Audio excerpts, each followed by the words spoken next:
이번 고난 주간 때에는 주님께서 겪으셨던 고난에 대해서 그냥 하나씩 하나씩 어떤 장면들을 떼어서 묵상하면서 이것이 주님께 어떤 의미처럼 다가왔을까, 이제 그런 질문들을 넘겨보았습니다.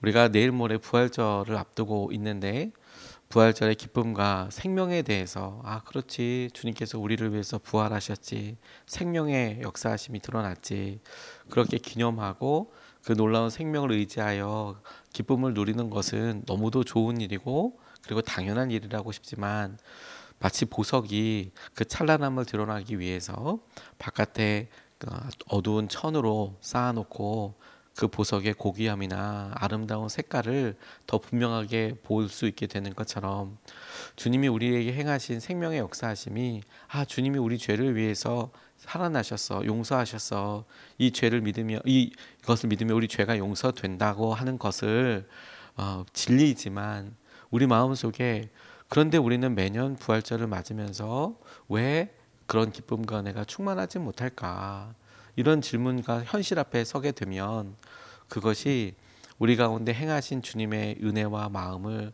떠올려 보고 역사하심을 보는 것, 이것에 우리가 더 질문을 많이 했어야 한다는 것을 깨닫게 됩니다.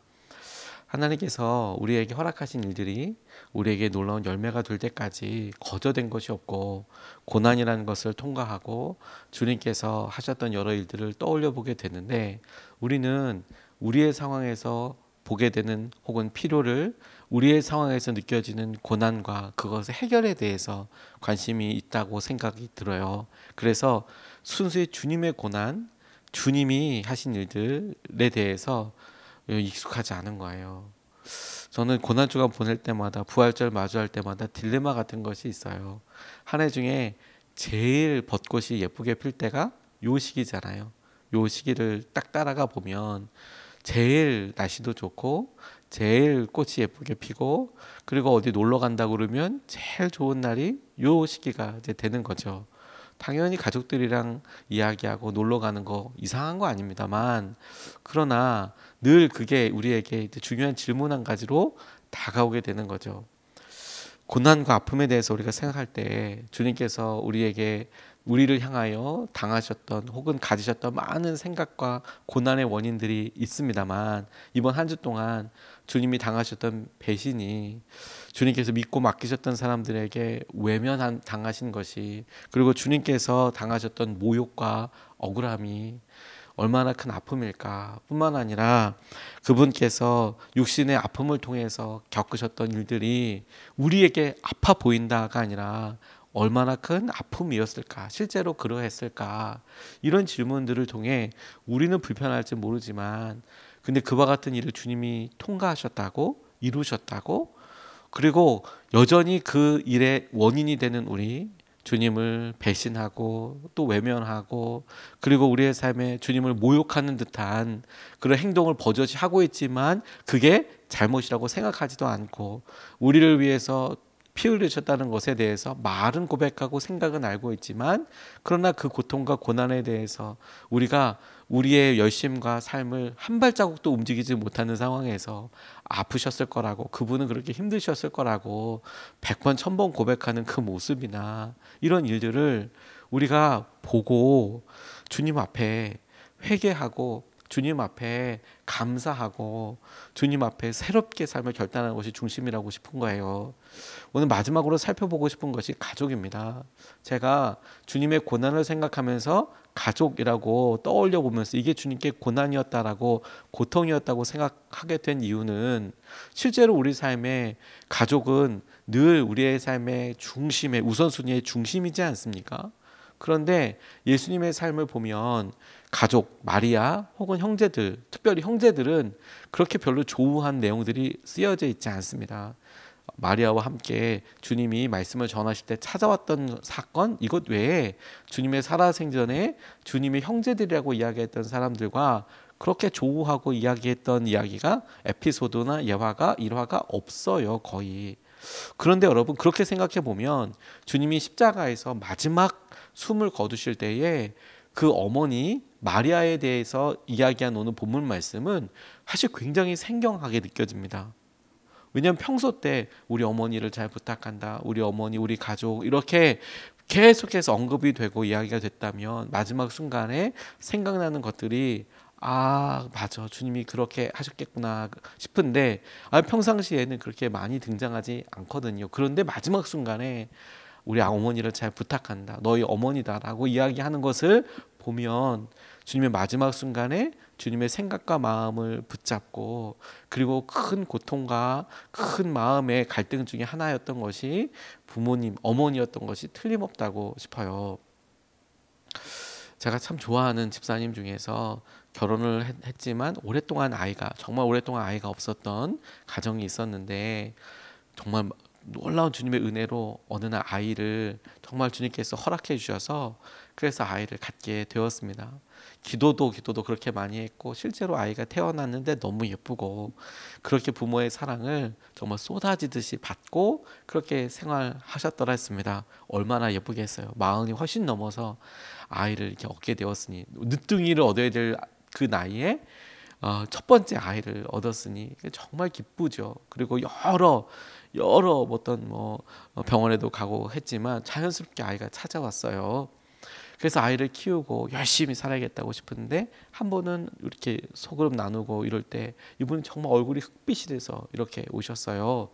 그래서 왜 그러냐고 물어보는데 이분이 1인 기업을 하고 계셨던 분이었거든요.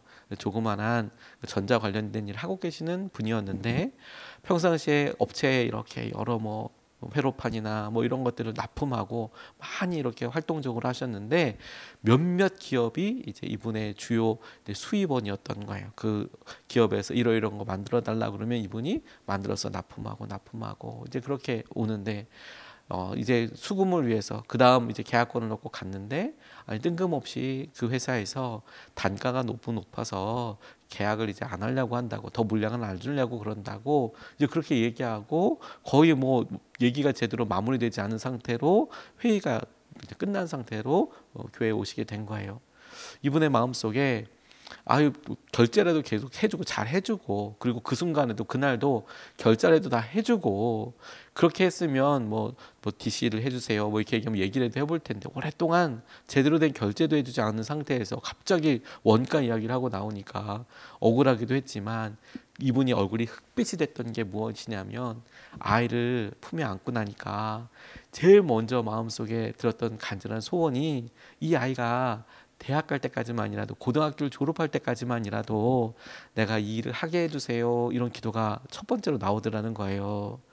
그런데 이 아이가 크는 모습을 보니까 너무 예쁘고 좋고 열심을 다해서 일하는데 막상 그런 일이 있고 나니까 몇 년이 아이를 태어나고 이제 몇 살이 됐는데 첫 번째로 그런 이야기를 들으니까 첫 번째로 생각났던 사람이 그 아이더라는 거예요. 우리 아이가 대학 들어갈 때까지 내가 이 일을 계속하지 못할 수 있겠구나. 그 생각이 드니까 너무 두렵고 너무 마음이 슬프더라는 것이죠. 그 이야기를 함께 나눴던 형제들, 우리 여러 성도님들이 정말 우리의 이야기처럼 통곡하면서 기도했던 것을 떠올려 보았습니다. 당시에 들었던 남자들 가운데 똑같은 고민을 가지고 있었거든요. 가족은 사랑하기 때문에 우리 가운데 고난처럼 고통처럼 다가오지요. 예수님께서 십자가에 달리셨을 때 주님 옆에 소수의 사람들만 남아 있었습니다. 거의 대부분 여자였어요. 어머니, 오늘 본문에도 마리아만 3명이 나오는데 막달라 마리아, 또 어머니, 또 누가 마리아가 나와서 어머니의 마지막을 돌아보는데 그 많던 제자들은 다 어디 있을까요? 멀리 숨어서 보고 있었어요. 본문에서 소개한 여러 사람들 가운데 주님과 정말 가까이, 주님의 이야기가 들릴 만큼 가까이 있었던 사람은 거의 없었던 거거든요. 주님이 말하실 때 그게 무슨 말인지 알아들을 수 있을 정도로 가까운 거리에 지금 오늘 본문의 사람들이 있었다는 거 아니에요. 그 마지막 순간에 임종을 지킬 만큼 가까이 있었다라고 이야기할 때에 마지막으로 부탁하신 내용 중에 하나가 뭐냐면 어머니 마리아였어요. 어머니 마리아. 가족 자체는 하나님이 허락하신 최고의 선물이지만 마지막 순간까지 마음에 남고 부탁하게 되는 우리 삶의 마지막 1%이죠. 그러니까 가족 자체는 사랑이고 기쁨이고 축복인데 그런데 그 가족을 사랑하기 때문에 우리가 고난과 어려움 가운데 있을 때에 우리가 염려하게 되고 걱정하게 되고 아픔이 되는 중요한 주제이고 중요한 사람들이 되는 것이지요. 주님께도 그러셨다라는 생각을 우리가 잘 못하는 것 같아요. 주님께도 마지막 가실 때 십자가 하실 때에 육신의 어머니였지만 다만 태어나게 해주신 분이지만 그래도 그 어머니가 마지막 순간에 고난이고 아픔이 되었다라는 것에 대해서 떠올려 보고 우리가 그것에서 의미를 찾았으면 좋겠어요. 사랑하기 때문에 더욱 아프게 되는 것이죠. 26절 말씀을 보면 예수께서는 자기 어머니와 그 곁에 서 있는 사랑하는 제자를 보시고 어머니에게 어머니 이 사람이 어머니 아들입니다 라고 사도 요한을 가리키면서 그렇게 이야기하신 거예요. 마지막 순간에 당신의 사랑하는 제자에게 어머니를 부탁하셨어요. 하지만 예수님에게서는 마리아로부터 태어난 동생이 있었어요. 여럿 있었습니다. 마태복음 13장에 보면 이렇게 나와 있는데요. 이 사람이 목수의 아들 아닌가? 그의 어머니는 마리아라고 하는 분이 아닌가? 그의 아우들은 야고보와 요셉과 시몬과 유다가 아닌가? 이렇게 이제 나와 있는 거예요. 예수님의 동생들 이름이 등장하고 쓰여져 있지는 않지만 자매들도 있었다. 이렇게 성경은 이야기합니다. 마리아에게 있었던 여러 상황들이 있었다라고 이야기하고 있어요. 예수님 마지막 순간에 형제들은 보이지 않고 어머니와 사도 요한이 있었고 그 요한에게 예수님이 마리아를 부탁하신 거죠. 이것은 두 강도 중에 하나에게 오늘 낙원에 네가 나와 함께 있을 거야. 행악자에게 이야기하셨던 그 말 다음에 나오는 말입니다. 정말 가장 마지막에 그렇게 이야기하고 있는 것이지요. 제가 주님 앞에 결단하고 주님 앞에 재정적으로 이렇게 하나님께서 주실 것은 도전에 이렇게 반응하게 될 때 제일 먼저 떠올랐던 일들 중에 하나가 뭐냐면 우리 자녀 그리고 부모님이더라고요. 부모님께 무슨 일이 생길까봐 그게 제일 먼저 고민이 되더라고요. 그런데 그렇게 주님께 우리 어머니 우리 아버지 잘 부탁드린다고 근데 헌금을 드리고 마음의 결단대로 실행하고 순종하게 됐을 때 믿어지는 은혜가 있었거든요. 주님이 우리 부모님 우리 자녀를 책임져 주시겠구나. 그런데 아이러니한 거는 막상 부모님에게 그 다음에 몇 년이 지난 다음에 이사를 가셔야 한다고 하니까 목돈이 필요한 상황에서 그런데 그게 이제 마음에 이게 떠오르더라는 거예요. 이게 어떻게 될지 모르겠고 떠오르게 되겠고 그렇게 생각이 있더라고요. 근데 그걸 보면서 알았어요. 주님께 우리가 믿음으로 살아가고 또 주님께서 하실 여러 일들을 우리가 맡겨 나아가게 될 때 부모에 대해서 가족에 대해서 우리에게 중요한 기도 제목이 되고 중요한 주님의 은혜가 이렇게 떠오르게 되는데 주님께도 그러셨겠구나. 주님께도. 그리고 여러분 그 주님께서 그와 같은 고통과 어려움을 느끼셨다라는 것을 알게 됐을 때 오늘 본문 말씀이 우리에게 그 마음을 아무도 몰랐구나. 그러니까 그런 은밀한 마음과 주님이 그러셨다라는 것을 사람들은 몰랐구나라는 것과 함께 주님께서 마리아를 누구에게 맡기셨는가가 오늘 주님의 고난을 떠올리면서 우리에게 중요한 메시지와 도전이 된다고 싶어요. 주님께서 마리아를 육신의 어머니 마리아를 자기 동생들에게 맡기신 게 아니고 제자에게 맡기셨다라는 거예요. 나중에 야고보서를 쓴 야고보와 유다서를 쓴 유다 그 두 사람은 예수님의 동생들이었거든요. 그 동생들이 주님 앞으로 돌아와서 부활 이후에 예수님 부활 후에 돌아와서 뜨겁게 주님의 말씀과 약속을 전하는 사람들이 되었지만 오늘 마지막 순간에 마리아를 맡긴 사람들은 그들이 아니라 그곳에 와 있는 사도 요한, 다시 말해서 이제 세워지게 될 교회에 어머니를 맡겼다라는 점이 저는 주님이 육체적인 고난과 어려움도 있지만 주님께도 이것이 큰 고난이고 마음에 어머니가 홀로 남으실 엄마와 어머니와 가족들이 큰 고난이었구나라는 생각을 하면서 그 마음의 아픔과 사랑하는 대상을 교회에 맡겨주셨구나. 우리들에게 맡겨주셨구나. 이게 중요한 마음이라고 싶어요. 왜? 교회는 그 첫 모임과 태생을 보니까 그렇게 서로를 염려하고 아파했던 사람들이 모였던 가족이었고 한 몸이었으니까요. 27절 말씀을 보면 이어서 이렇게 이야기하고 있어요. 그 다음에 제자에게는 이분이 내 어머니시다 하고 말씀하셨다. 그때부터 그 제자는 어머니 마리아를 자기 집에 모셨다고 이야기하고 있어요. 예수님께서 제자들에게 당신의 어머니를 제자에게 당신의 어머니를 부탁하시면서 이제부터는 너의 어머니라고 그렇게 말씀하셨습니다. 그러자 요한은 마리아를 자기의 집으로 모셨다 이렇게 이야기하고 있고요. 어머니에게는 당신의 아들이라고, 그리고 자기 제자에게는 어머니를 향해서 너의 어머니라고 이제 이렇게 이야기하시면서 주님이 보시기에 완전히 새로운 관계에 자기의 삶에 주님께서 하셨던 여러 일들을 마무리하시면서 부탁하시고 그리고 말씀하시고 그렇게 십자가에서 생명을 다하셨던 것이죠. 주님께서 사랑하시는 제자에게 특별한 사명을 주셨어요.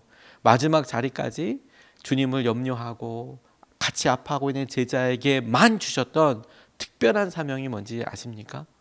주님이 사랑하는 사람을 맡기셨다라는 거예요. 가족으로서 맡기셨다라는 거예요. 주님의 고난을 떠올려 볼 때 마지막 십자가에서 돌아가실 때에 그 마지막 순간까지 머릿속에 있었던 가족, 사랑하는 사람에 대한 고난이 정말 크셨겠구나. 저도 제 삶의 마지막을 생각해 보면 제 마음속에 떠오르는 사람들이 있지 않겠습니까?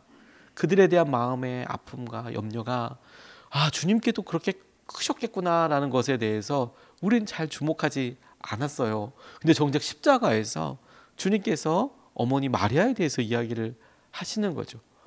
주님의 마음속에 있었던 고난과 당신께서 사명의 길을 가실 때 아버지 하나님 그분의 뜻을 따라서 나아갔던 것에 대한 주님의 굳건한 마음과 믿음과 신뢰를 우리가 믿고 의지하고 주목해 왔지만 주님의 마지막 눈을 감으실 때에 보이게 하시고 주목하게 하셨던 연약한 여인, 어머니, 가족, 사람, 사랑하였던 분에 대해서는 우리가 잘 주목하지 않는 것이죠. 이게 주님께서 우리에게 보여주셨던 고난의 아픔의 중심이었어요. 그리고 여러분, 우리도 그런 고난과 아픔을 여전히 겪고 있어요. 우리가 고난 주간뿐만 아니라 여러 기도 제목을 가지고 기도할 때 그 원인과 그 이유가 되는 많은 부분이 우리 가족과 연관됐거나 가족이거나 우리 자신과 연결되어 있는 가족들 이야기 아닙니까? 그게 주님께 고난이었다는 거예요. 그리고 여러분, 주님께서 우리에게 그 사람을 맡겨주셨다라는 거예요. 이걸 사명으로서 우리가 받아들이고 의지하게 되더라고요. 우리가 주님께로부터 어머니를 부탁받은 사람입니다. 이 땅에 가난한 사람, 어려운 사람 부탁받았어요. 주님께서 십자가에서 마지막까지 고민하셨던, 아파하셨던, 아쉬워하셨던 그 사람을 주님의 마음과 부탁과 명령 가운데 넘겨받은 사람들이 우리예요. 주님께서 십자가에서 마지막으로 믿으실 수 있었던 사람도 교회이고 우리입니다. 그러니 여러분, 우리가 주님께서 우리에게 배신당하시고 외면당하시고 모욕당하시고 십자가 고통을 당하셨다. 그러니까 십자가에서 육신의 고통뿐만 아니라 느끼셨던 여러 과정들을 떠올려 보면서 우리가 그럼에도 불구하고 주님께서 믿어주시고 사랑으로 맡겨주신 우리가 주님의 사람을, 주님의 아픔의 원인이었던 그 상황을 우리가 안으면서 우리가 주님의 고난이 있었지 에서 끝나지 않고 그렇지 이것이 우리에게 사명이지 라고 이야기할 때 부활은 주님의 생명은 주님이 말씀하시고 이끌어오신 것에 대한 새로운 의미와 믿음과 놀라운 약속을 붙잡게 되는 계기이고 통로가 되는 거예요. 이걸 의지하고 싶습니다. 주님의 부탁을 기억하여야겠어요. 우리와 함께하고 있는 이 사람들, 우리 주위에 있는 사람들이 십자가에서 부탁하신 바로 그 사람들, 그 사랑하는 사람이라는 점이에요. 목숨을 다해 바꾸셨던 마지막 순간에도 마음에 품고 계셨던 그 사람. 마리아로 나와 있지만 근데 여러분 희한하게도 이것을 붙잡고 기도하면서 느껴지게 된 것은 마리아란 이름 대신에 주님이 사랑하셨던 사람, 십자가에서 떠올리셨던 사람들이 쭉 떠오르는 것 같더라고요. 우리의 남편, 우리의 아내, 우리의 자녀들, 우리 교회에서 교우들, 우리의 사랑하는 거래처 사람들, 마리아라고 그 얼굴 대신에 그들의 얼굴이 하나씩 다 들어가는 것 같더라고요. 교회는 주님의 사랑이자 주님이 사랑하는 사람을 맡겨주신 주님의 사랑하는 제자의 모임이에요. 제자들의 모임이에요. 저와 여러분들이 이 고난 주간에 주님께서 주신 이 마음과 신뢰를 반응하면 좋겠습니다. 진짜 배신은, 진짜 외면은, 진짜 모욕은 진짜 주님의 육체적인 고통은 오늘서부터 사실 시작되는 것 아니겠습니까? 절기적으로 보았을 때 고난 주간을 보내면서 그리고 오늘은 주님이 십자가 지셨다고 우리가 고백하는 날입니다. 그래서 9시서부터 십자가 지셔서 쭉 이제 시간이 지나가면 이제 오후 3시경에 돌아가셨을 거라고 이제 시간을 쭉 추측하기도 합니다. 오늘 하루 특별하게 여러분 주님이 우리를 위해서 이루신 일 십자가 그것을 묵상하는 것은 우리가 막 고난을 좋아하기 때문이 아니고 우리를 위해서 이루신 생명의 역사 때문이에요. 우리를 위해 돌아가셨구나. 주님께도 고통이 있으셨구나. 그 고통을 우리가 똑같이 느끼고 있구나. 정작 우리가 속상하고 자존심 상하고 아프고 여러 일들에 대해서 우리가 아픈 것처럼 주님도 그러셨겠구나. 그것을 묵상하며 주님께서 하실 은혜를 우리가 말씀으로 붙잡고 생명의 부활을 준비하는 저와 여러분 되시기를 주님의 이름으로 도전합니다. 2가지 말씀을 주목해 보았습니다. 하나는 사랑하기 때문에 더욱 아프게 하는 가족 마리아라고 나와 있지만 주님께서 그런 고통과 아픔이 있으셨겠구나. 2번째, 그 가족을 저와 여러분들에게 맡겨주신 거구나. 우리가 고난과 마음을 생각할 때 주님의 신뢰와 주님의 마음의 간절함을 우리가 오늘 붙잡고 의지하고 싶습니다. 2번 나눠서 기도하겠습니다. 첫 번째로 주님, 우리 가정이 온전히 주님 안에서 한 몸 되게 해달라고 기도하겠습니다. 주님, 우리 가정이 우리의 고난과 아픔과 여러 상황들이 온전히 주님 안에서 한 몸 되기를 원합니다. 온전히 주님 안에서 하나님 올려지게 되기를 원합니다. 주님의 고난과 아픔처럼 하나님 우리에게도 이것이 큰 고통이고 아픔입니다. 주님께서 우리 가정 가운데 주님 안에서 한 몸 되게 하여 주시고 또 주님의 가정, 주님의 아픔과 사람들로서 우리가 보게 하여 주시고 십자가에서 맡기신 사람으로 보여지게 하여 주셔서 우리 가정에 온전한 주님 안에서의 하나됨이 한 몸됨이 이루어지게 하여 주십시오. 우리가 첫 번째로 같이 함께 기도하시겠습니다. 주님 감사합니다. 주님께서 오늘 주의 십자가와 주의 마음 가운데 우리로 있게 하여 주시고 주님께서 우리를 붙잡아 주시고 우리에게 놀라운 주의 은혜의 마음을 보게 하여 주셨던 것을 우리가 누립니다. 주님, 우리 가정이 주님 안에서 한 몸 되기를 원합니다. 하나 되기를 원합니다. 서로가 분열하고 아프고 분열하는 여러 상황들 가운데 있을 때 하나님께서 우리에게 주시는 은혜와 도전들을 보게 하여 주시고 아버지 그 마음을 누리게 하여 주시고 그래서 주의 역사하심과 주의 이끄심을 주님 우리가 온전히 마음으로 알도록 누리도록 주님 역사하여 주시고 주님 안에서 우리가 한 몸됨의 은혜와 충만하심을 누리고자 할 때에 하늘로부터 부어지는 주님 주의 마음과 주의 생각이 우리를 가득 채우게 하여 주시옵소서. 오늘 성금요일을 통해서 우리가 주님 앞에 나아가게 될 때 주님 우리에게 떠올려지고 생각나게 되고 하나님의 은혜와 주의 마음을 아버지 우리가 보게 되실 수 있도록 주님 역사하여 주시며 주님 붙잡아 주시옵소서. 주의 은혜와 주의 마음을 아버지와 누리고 아버지와 살아갈 수 있도록 주님 역사하여 주시옵소서. 주님 감사합니다. 2번째로 기도하겠습니다. 주님이 맡기신 영혼과 교회를 사랑하여 주 안에서 한 몸을 이루게 하소서. 이렇게 기도하겠습니다. 주님, 우리에게 맡기신 주의 사랑하는 영혼과 또 사랑하는 교회를 우리가 사랑하게 하여 주시고 주 안에서 한 몸을 이루어가며 주님께서 사시는 것을 놀랍게 누리게 하여 주십시오. 우리가 2번째로 같이 함께 기도하시겠습니다.